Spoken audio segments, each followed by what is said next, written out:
fundamental principles on which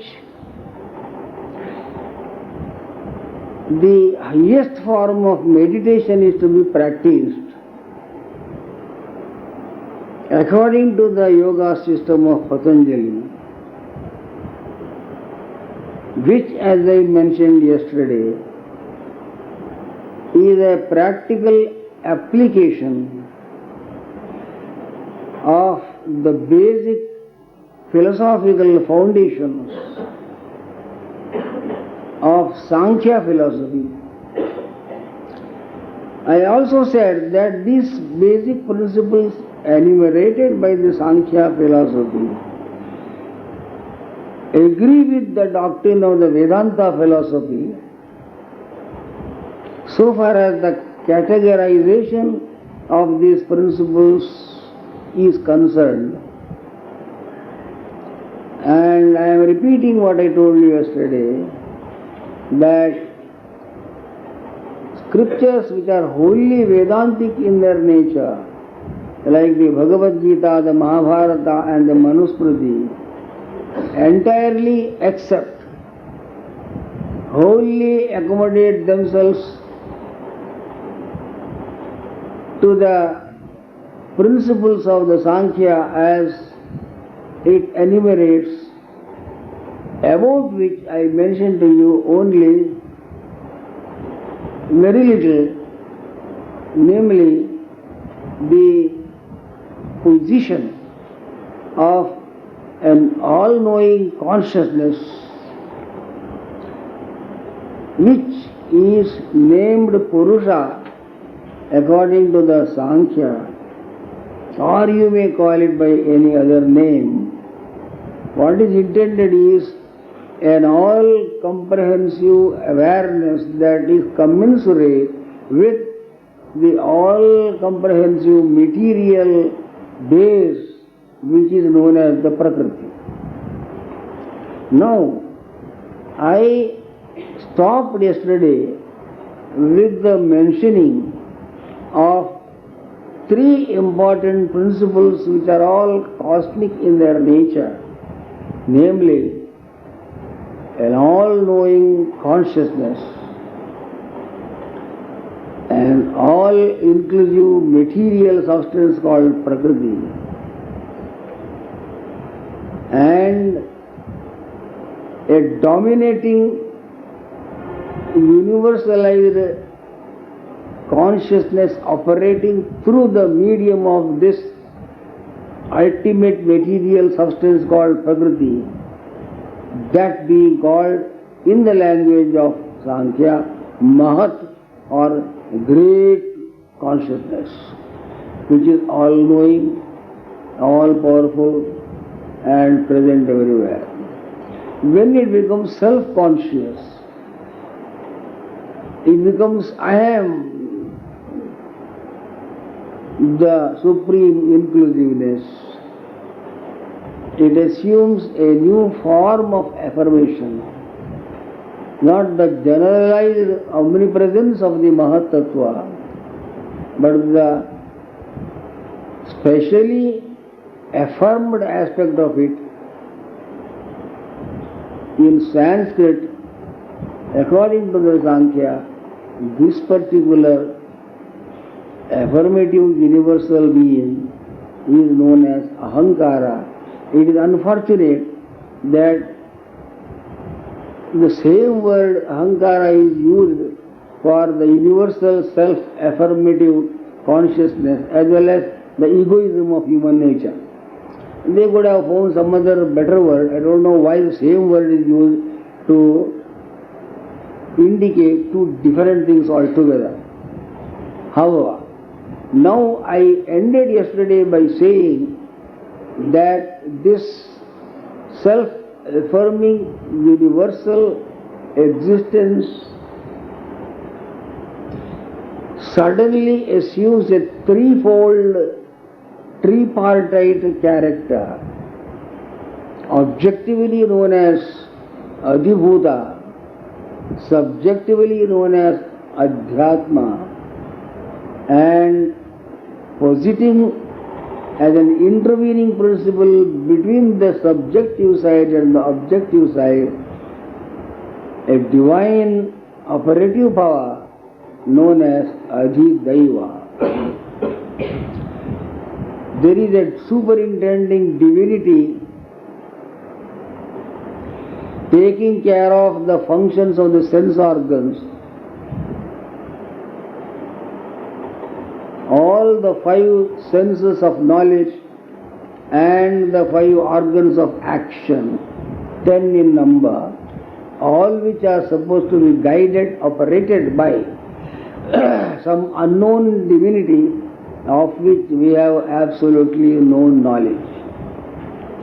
That divinity which superintends over the functions of knowledge as well as of action, that wonderful interconnecting divinity between the subjective side and the objective side is Adhidaiva. If you do not want to know the meaning of the Sanskrit words, you can omit them completely. You can use only English words. The subjective consciousness, the objective externalized form of perception, and the interlinking awareness between the subject and the object. Now a very important event takes place, which is directly connected with the deep meditations according to the system of Patanjali. There is a manifestation of space. There is no space in the universal self-affirming principle, I am what I am. There is no space and time. It is pure self-assertive absolute, you may say. In God, to put it in a religious style, there is no space and time. God does not exist in space and time. He is superior to spatiality and temporality and causality. The 3 operative factors in ordinary experience, space, time and cause, do not apply to this supreme absolute essence mentioned up to this time. Now, the objective side concretizes itself gradually from the subtle layer to the more and more concrete layers. First there is the manifestation of space only. Both according to the Upanishads as well as the Sankhya and the Yoga system, the first manifestation in creation is space.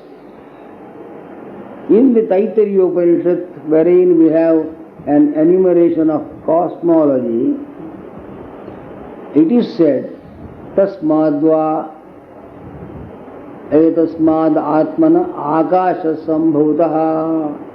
From this universal Atman, pure infinite self-essence, space was manifest. Akasha sambhutaha, akashad vayuhu.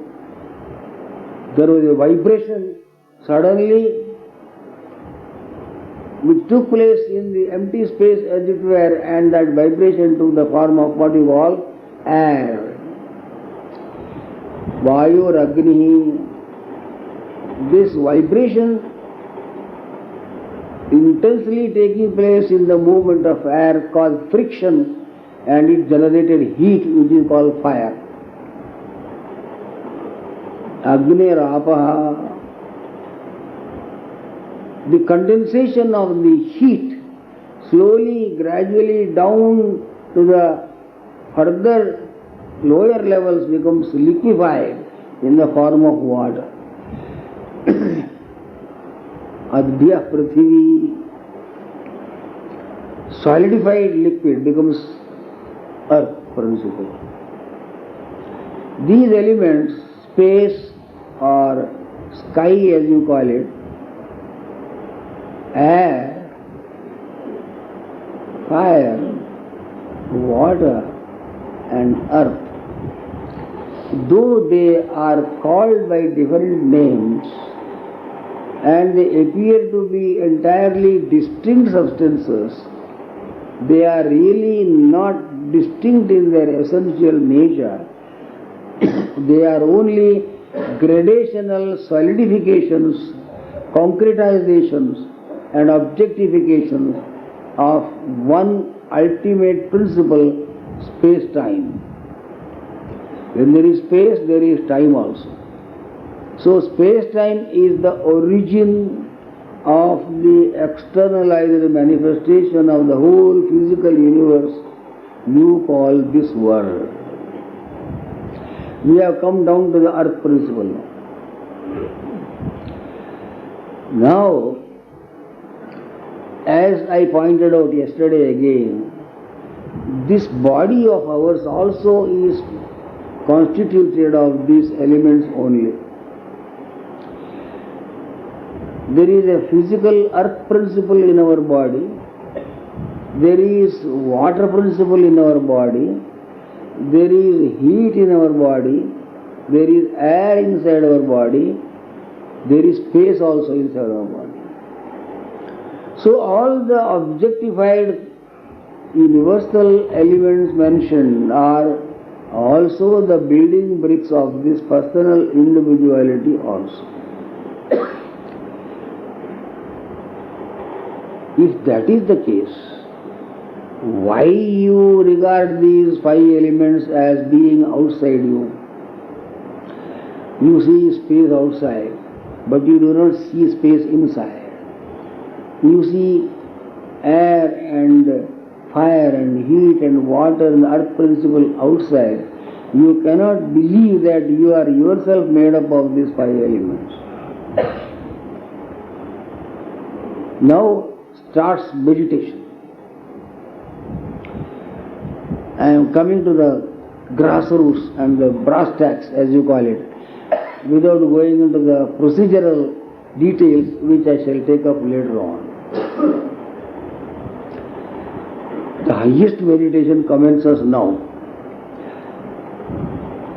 The meditational process is the process of rectification of erroneous thinking. The error in thinking consists in the fact that you regard the world as outside you, objects as external to you, while you yourself are part and parcel of these objects and the physical world outside. Because the same elements constitute your personality as well as the world outside. That you are unable to appreciate the relationship organically obtaining between your personal existence and the world existence outside, that you are not able to appreciate this fact, is what is called the total basic ignorance of a human being, avidya as it is called. How will you rectify this wrong thinking that you are outside the world, outside things, outside objects? The removal of the idea of the externality of an object and the attempt to unite oneself with the object which is really not distinct from oneself is the process of meditation. The first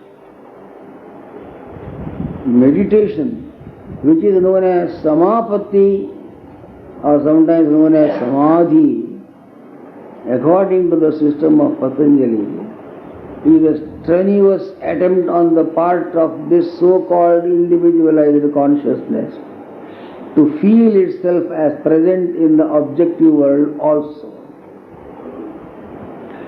It requires great power of will to do this work. The willpower is called for here because through centuries of previous lives by which we have accumulated wrong impressions of this erroneous way of thinking,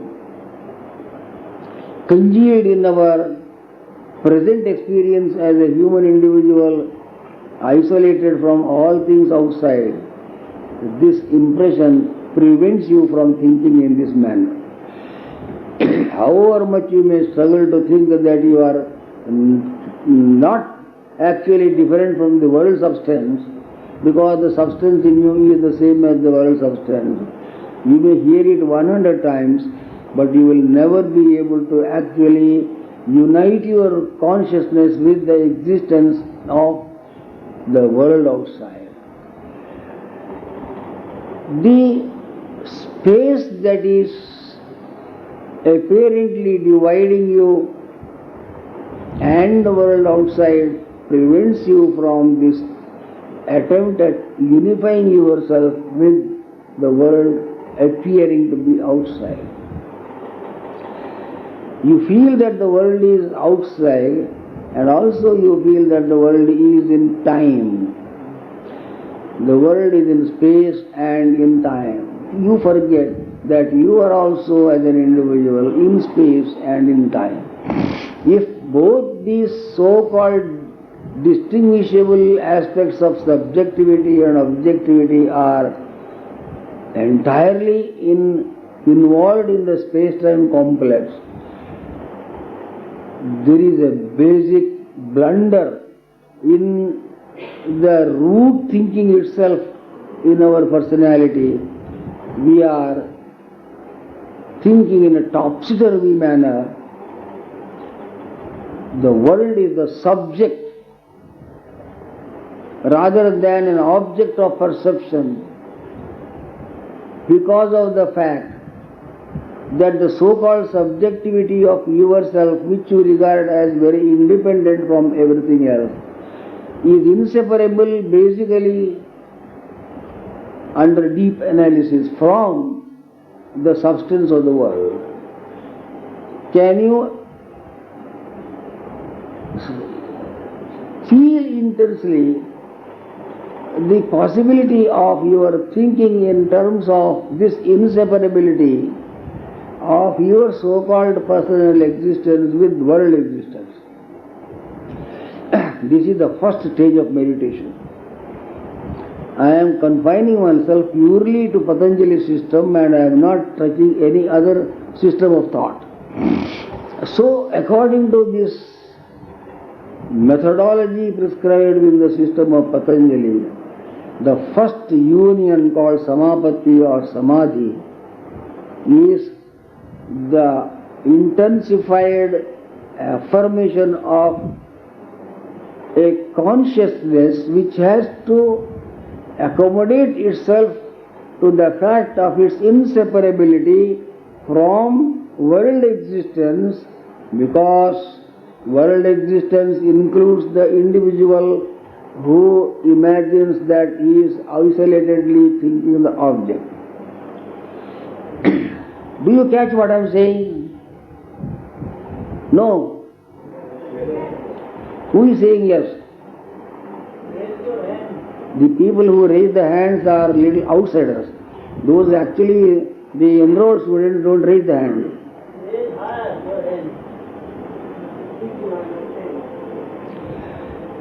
I will tell you something by way of diversion. One series of lectures are not enough to understand these things. You have to listen to these 25 times. That means to say you have to come here 25 times to hear the same thing. Then something will enter you. However much water is poured on a rock, the rock will not absorb the water. But do you know, by continuous friction caused by the pouring of water endlessly, even a rock becomes round, soft, like a Ganga. In Ganga you have got stones. They are soft like butter. How could water convert a rocky element into a beautiful butter-like smooth substance? By intense bombarding again and again and again and again for centuries, Ganga water has been bombarding the rocks underneath and has been able to convert them into beautiful buttery, smooth things. Likewise, the mind which is very crude at the present moment, because of having lived a totally unspiritual life, I should say, is unable to grasp this kind of thinking, which is not merely philosophical in the ordinary sense of the term. It is a deep mystical approach to the whole fact of things. I understand why you are not able to grasp these things, because you have heard this for the first time in your life. And therefore, there is nothing wrong with you, you are perfectly all right, only I am telling you something which is not of this world. As if I am telling you something which belongs to some other world, but actually it is not of something another world, it is of this world only, because this world and another world are not two different worlds, which also I am going to tell you shortly. Samadhi is a word that you have heard 100 times. In yoga you have to attain Samadhi. Patanjali calls it Samapatti also. It is utter unification of your being with the object of meditation. The Patanjali system prescribes in the beginning a single isolated object for purpose of concentration. You cannot concentrate easily on the whole physical substance of the cosmos. Actually, that is what is intended finally. Then only Samadhi ensues. As this is a little difficult thing in the beginning, you are asked to concentrate on one particular object and think deeply that the very substance of that object is also the substance of your existence. Because it is easy to think one isolated object, and it is not so easy to think everything together simultaneously. So, like a good teacher and a schoolmaster, Sage Patanjali prescribes this Samapatti to be practiced on one particular object, whichever you like, according to your predilection or aspiration. You can concentrate on a candle flame, a rose flower, or a Ishtadevata, or a god whom you are considering as your divinity for purpose of meditation, whatever you like. The basic point is, the substance of the object that you are meditating upon cannot be different from the substance that you are made of. This is the whole doctrine of Sankhya, of Prakriti Purana Samyoga, that the substantiality of your being cannot be outside the world substance.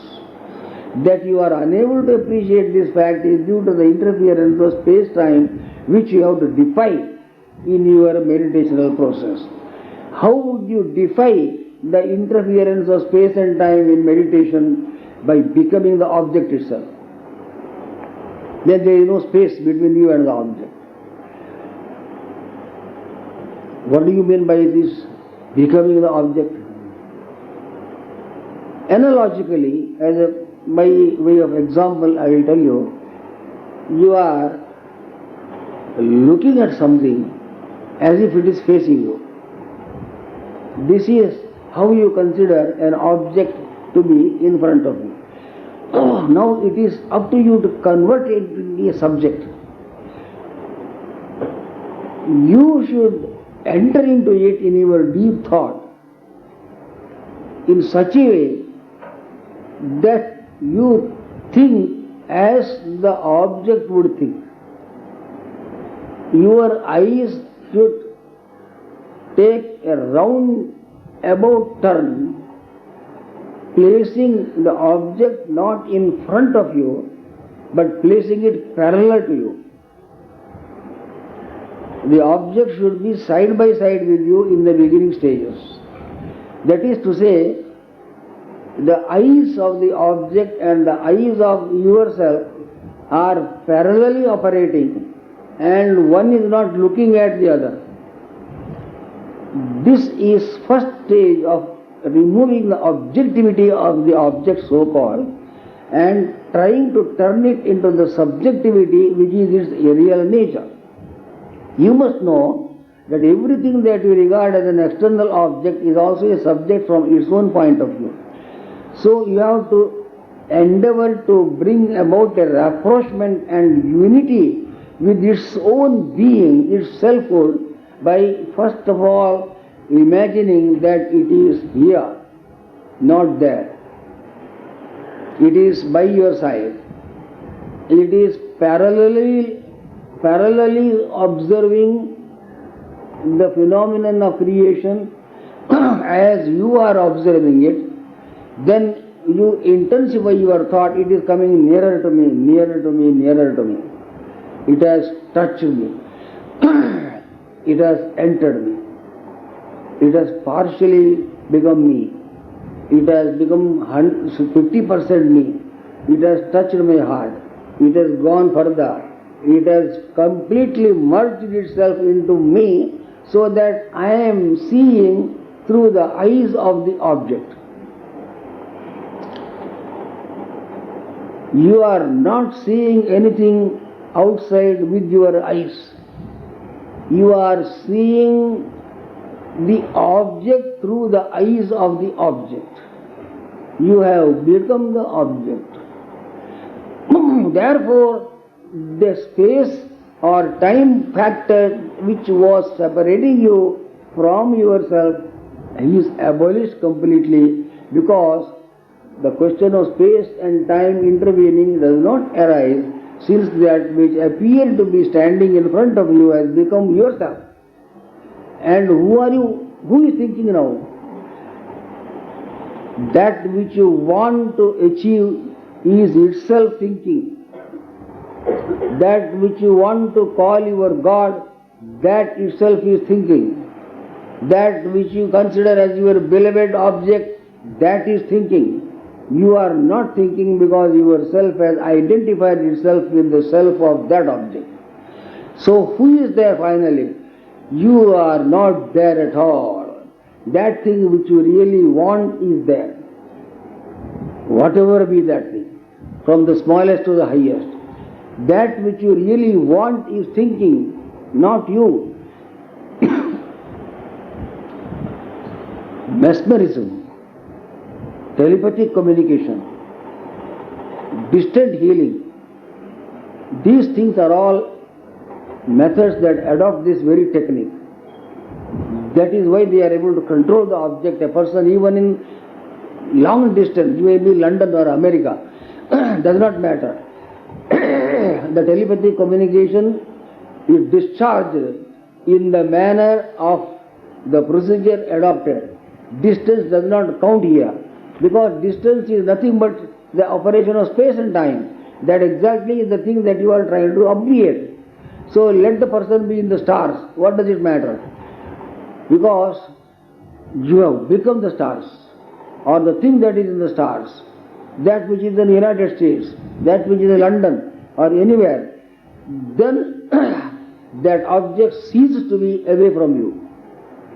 Then what you think, it thinks, and what it thinks, you will think.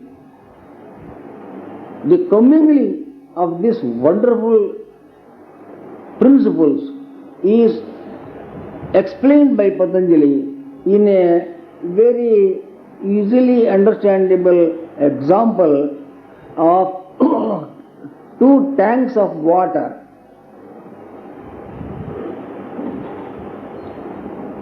On an equal level, not one high and one low.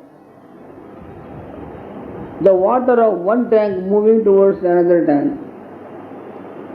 The tank which is left side has its water moving towards the tank towards the right side, and vice versa from the other side. So that there is a harmonious movement of water from both sides. We do not know which water is moving to which side. The water of which tank is moving towards which tank. It is one continuous operation taking place. There are no two tank waters. In this way, in the earlier stages, you must identify your thought or consciousness with whatever you have considered as the object of meditation.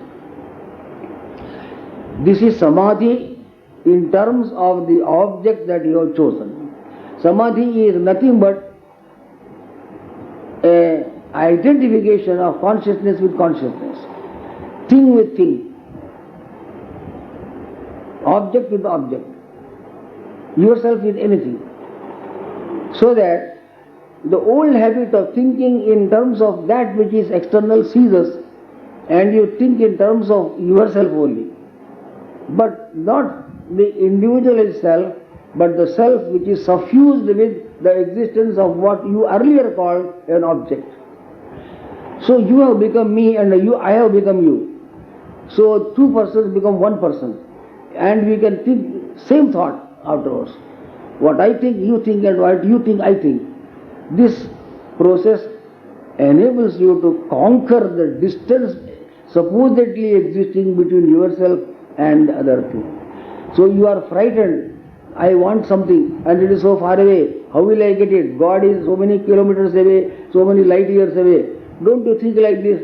Perhaps it is an impossible task. God is very far. Nothing is far. Because of the space-time intervention in the middle, everything looks distant. There is not even 1 inch of distance between yourself and other things, really speaking. If this wrong notion of there being what is called space is abolished. This is yoga, really speaking. Very difficult thing to hear, very difficult thing to understand, but most easy thing because it is a natural thing. To understand truth is easier than to understand what is wrong and false. But we have been living a false life throughout our beginning onwards, and perhaps we have carried this impression of error of thinking from centuries of previous lives. Now great effort has to be put forth. You may say, this is a very difficult thing. I have been trying to do this, but result has not come. The Bhagavad Gita says, there is no loss of effort that you put forth in the right direction. Even if you have taken only one step in the right direction, in the manner of thinking and meditating in this manner, it will be a great blessing to you. Swalpam apyasya dharmasya trayate mahato bhayat, says the Bhagavad Gita. You will be freed from the great fear of life by taking one step at least in the direction of this unification of yourself with the whole world substance, gradually from lower category to the higher category. The first and foremost thing that you have to do is to disentangle your mind from the idea that it is exactly as you are thinking it to be. Why should you imagine like that? The object outside need not necessarily be as you are appearing to see it. Yesterday I mentioned it to you that all the qualities of the object are foisted upon it by the perceptual process called secondary qualities. You remove them. The objects have no name, really speaking. You have given the name. And they appear to have a particular localized form due to separation established between parts of nature by the intervention of space and time. Nature is one ubiquitous Prakriti. There is no distance of one part from another part. This is to be maintained in the mind. So, as you have heard from me, in the beginning you take to the meditation on any particular thing, your God. It may be your Devata, your Narayana, your Vishnu, your Jesus or anybody, whatever it is, but that God should not stand in front of you. If you feel that God is in front of you, that is not samadhi. It is only concentration. It is dharana. It is not even deep meditation. But samadhi is not feeling the presence of your God in front of you, not even feeling that it is near you, it is inseparable from you. You think through the eyes and the mind and the feelings of that God. So that God is thinking, not you. This is samadhi from the point of view of an Ishtadevata. But Patanjali takes you very high up, not merely leaving you at the level of a particular isolated Ishtadevata or an object which you have to think. The whole physical world is taken into consideration as a single object. Because of the reason I mentioned to you yesterday and the previous day. The entire physical world, including space, time and stars, is one mass of all-pervading material substance. Therefore, you can regard the whole world of appearance as one object only. The whole physical nature is the object of meditation. But again bring this point, the object which is the nature in total is not standing outside you, looking at you. Now you are feeling the world is looking at you. The mountain is seeing me, the sun is seeing me, the tree is seeing me, the rivers are seeing me, and people are seeing me. There is no such thing taking place. Whoever sees you, let them become you. Then the seeing of yourself by somebody sees us. Nobody sees you, you see everything. Can you catch what I am saying? What do you say? Nothing has entered your mind.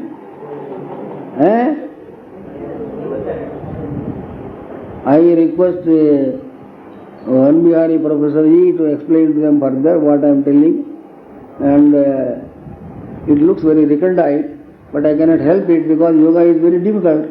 Though I told you come 25 times here. Not necessarily as entrants in the academy, but as devotees of the ashram, as guests, if you like. We will accommodate you in the ashram. And let there be an occasion for you to hear this 100 times.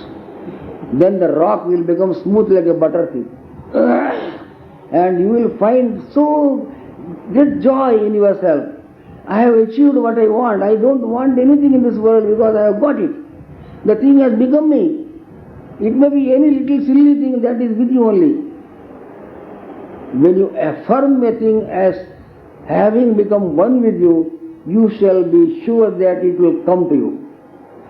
You need not be afraid that you will not get things.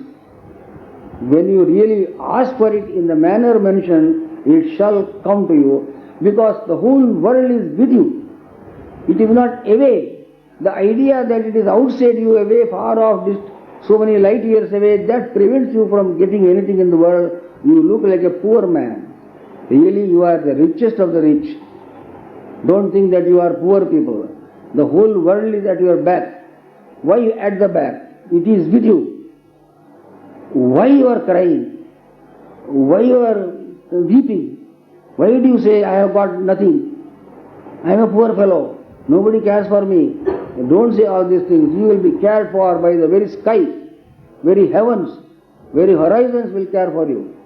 And you don't require anybody else to protect you. The very angels that are guarding the universe will be at your beck and call. They are in your body itself.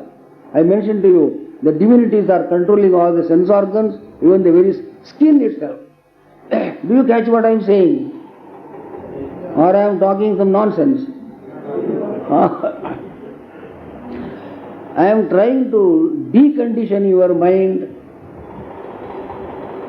gradually from the ordinary human, social and sensory way of thinking and introduce it into a perfectly divine, godly way of thinking, which will destroy all your sins.